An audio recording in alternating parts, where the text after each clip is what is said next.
जबरदस्ती लंका ले गए थे, तो इन कपड़ों से किया हुआ दोष, इन कपड़ों से किया हुआ बुरा कर्म अपने आप तो डुबाता है, अपने साथ पूरे खानदान को भी ले डूबता है। इन कपड़ों में वो चीज है। इसलिए आप नाम लो, आप भगवान का नाम, गृहस्थ होने के वक्त सबसे अच्छा गृहस्थ आश्रम है। क्या नहीं है इसमें, बाल है, बच्चे हैं, सब है, भगवान का नाम है। हम जैसे सन्यासी भी जरा राम राम बोल के भगवान की प्राप्ति कर सकते हो, आप उन पंथ में चले हो, आप साक्षात हमसे भी बहुत बड़े विद्वान हैं, बहुत बड़े ऋषि हो आप। गृहस्थी कैसे, आज लोग घर बना रहे हैं, घर है, सिर्फ रहना कैसा वो किसी को नहीं आ रहा है। इसलिए घर में भगवान का वास होना ये हमारे ऊपर है। घर आप 10-10 मंजिल बना दो तो घर में रहने वाले दो ही है। दूसरा, आज गौ के ऊपर अत्याचार हो रहे हैं, देखना होगा आपने। गौ के जिसलिए गौ की उत्पत्ति हुई है, कृष्ण भगवान गौ रक्षा के लिए आए, आज हमारे ये हाल हो गया, हम गौ की रक्षा नहीं कर पा रहे हैं। गौ ही सर्वोपरि माता है। हम चाहे अगर हम 1 साल तक शिव शंकर का अभिषेक नित्य करते रहे, गौ की पूजा आपने 21 दिन भी की, गौ की सेवा 21 दिन भी करते हो, वो फल 21 दिन में हमें मिल जाएगा, जो आप अभिषेक करने में लाखों सालों लग जाए आपको। ये गौ की महत्ता है।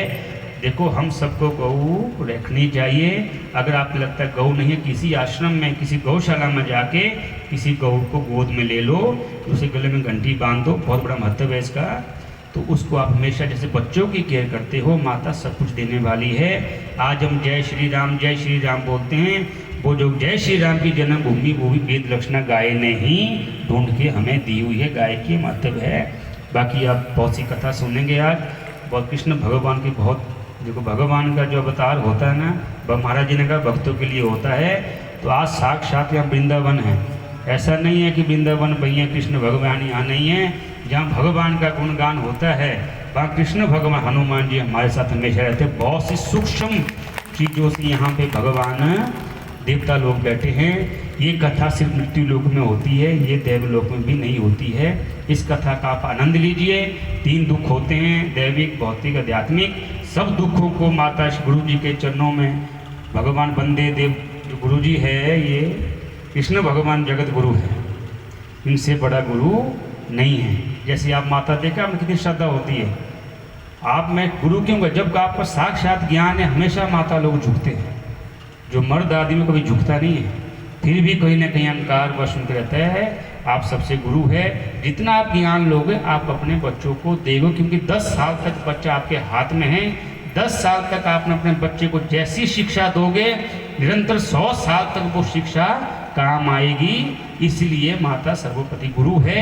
कुछ यहाँ से सूत्र सीख के जाना कृष्ण भगवान के नाम के, वो अपने बच्चों को आप दे सकते हो। जो घर में बच्चा है, राम भगवान का नाम, जो बच्चे पैदा कृष्ण शंकर भगवान की उनकी पूजा करनी चाहिए। ज्ञान देने वाला शंकर भगवान ही है। भाई गुरु की कृपा होनी चाहिए। गुरु बनाओ, गुरु बड़ा छान के बनाओ। आजकल गुरु नकली भी बहुत हो चुके हैं। बस सबसे आसान तरीका है गुरु आजकल हमेशा अपनी गद्दी का गुरु को जान, गुरु बोल संशय खत्म करे, इसलिए गुरु बनाना चाहिए। और अच्छी गद्दियाँ हैं हमारे यहाँ पे। जिस आश्रम से हम आए हैं ना, उस आश्रम शब्दों में बयान नहीं कर सकते। जिस तरह से एक माता अपने बच्चों से कितना प्रेम करती है, लिख सकते हो आप कागज में। प्रेम को आप कभी शब्दों में नहीं बोल सकते। वैसी आस्था और भक्ति है, हम नहीं बोल सकते। तो ये चीज़ कह रहा हूँ मैं। आप कथा जरूर सुनो, लेकिन एक संकल्प लेके जाओ। हम गौ को कहीं ना कहीं हम सामर्थ्य है, गौ को हम कहीं ना कहीं अपने नाम पे 2 गौ होगी। एक गौ किसी भी गौशाला में, जरूरी नहीं पर्टिकुलर, किसी भी गौशाला में आप एक गौ को रखिए।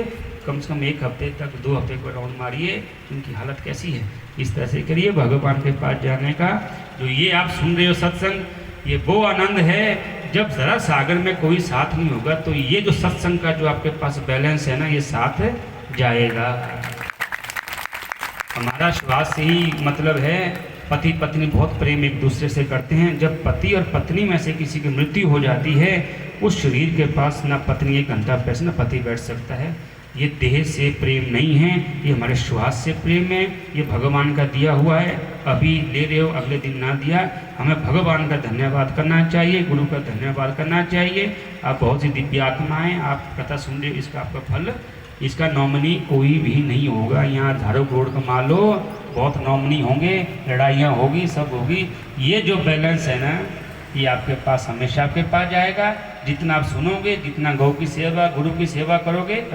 आप गुरु जी का चरण बंदन करते हैं, गुरु का चंद्र बंदन, ऐसा नहीं आप हमें चरण बंदन, हमें खुद नहीं पता कि हमें क्या है। गुरु परंपरा का निर्वाह करना ही सर्वोपरि है। हमें जो गुरु परंपरा निर्वाह करते हैं, हमारे द्वारा किसका क्या भला हो रहा हो, हमारा गुरु जी के कारण क्या भला हो रहा हो, हमें खुद भी नहीं पता। अपने आचरण, अपने नियम कभी भी नहीं छोड़ने चाहिए। हम सनातन परंपरा से जुड़े हुए हैं, लोग पंथ में जा रहे हैं। सनातन परंपरा वो जो कभी खत्म नहीं हुई, प्रत्यक्ष प्रमाण है। ज्वाला माता यहाँ से 40 किलोमीटर आज तक बुझी, वहाँ हम नतमस्तक होते, वो सनातन परंपरा का एक सिस्टम है। जगन्नाथ देखिए कभी झंडा उल्टा घूमता है। भगवान वो है जो प्रकृति को भी अपने अनुसार चलाने की ताकत, उसको भगवान कहते हैं। भगवान खंबे से प्रकट हो सकता है, अवतार भी ले सकता है, गर्भ में भी ले सकता है। भगवान को कोई भी कार्य कर्मण्य नहीं है जो नहीं कर सकता, उसे भगवान कहते हैं। हमें अपने धर्म के प्रति, अपने गुरु के प्रति समर्पण भाव होना चाहिए। इन्हीं वाणी के साथ में भागवत जी के चरणों में अपने शब्दों को अर्पण करता हूँ। आप सबका गुरु भगवान कृष्ण भगवान जी भला करे। जितने दुख आए हो सब भगवान के चरणों में, गुरु जी के चरणों में करिए। बहुत बहुत धन्यवाद।